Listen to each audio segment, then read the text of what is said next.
You guys doing? Doug, how are you? Good, good. You saw these guys a little less than a week ago. I know Chet was out in that game, and you guys don't have Domas tonight. But just what did you like about that game, and how competitive you guys were for basically four quarters? And what do you feel like you guys can improve, especially in the final 4 minutes from that game? I think more than anything, the level of consistency for an entire game. It's we got to stay present and in the moment at all times. And there was a lapse that didn't take long, and that is a championship team. So you have to stay present right where we're at and deal with what we got to deal with, play after play for 24 seconds at a time. Doug, you talk about missing Domas tonight, but it seems like every game you're missing somebody. Just how much are you looking forward to the moment when you aren't missing someone? Yeah. Hopefully that happens at some point, but also sort of the adjustment that will take in itself, getting everyone back. I mean, that it's, we can think about it and all that, but we have to deal with what we have. So this is what we got, and we're going to go out and compete at a really, really high level.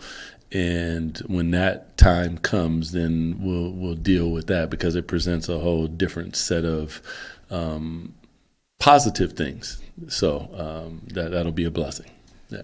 Well, Coach Christie talked about positive things. Drew Eubanks, he didn't scored over 30 points in his last 3 games, so he's averaging about 10 points a game.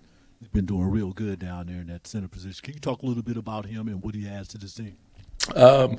Drew's athletic. He protects the rim.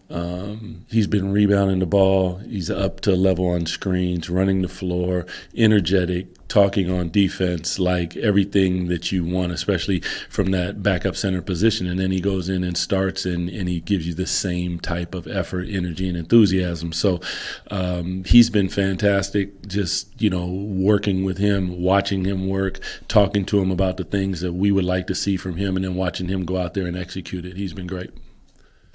Hey, Doug. I guess back to the previous question, like you mentioned the other day, hopefully getting Keegan back soon. What do you know about like where he's at in terms of when he might be reevaluated and how soon he might be ready?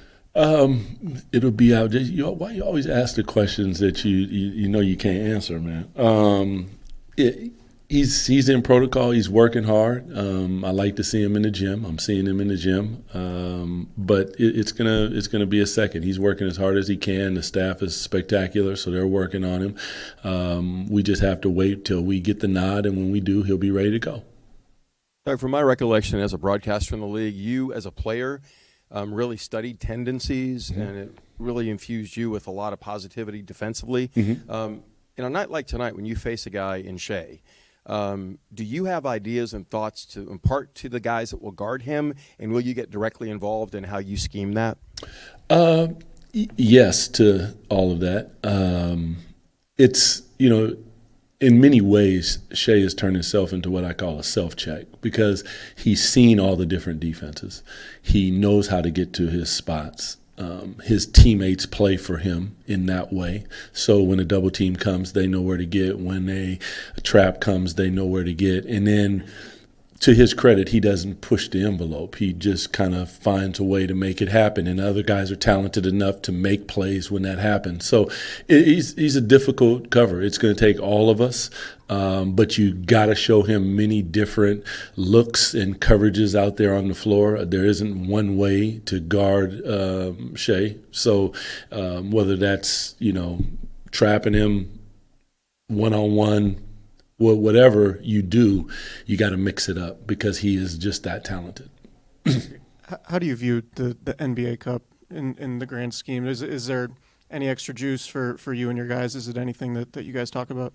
Well, I mean, for us, it's a game, but I think there is a level to it that, there's something extra special that's involved in it. So we would love to win it, but this is one game, and we're going to stay here tonight and deal with this game before we move on. You've had so many different experiences as your career went along. I just wondered if there was a coach that you had, or a time in your career that you felt maybe inspired that coaching could be a part of your future, and if there was any kind of moment in time that really stands out to you.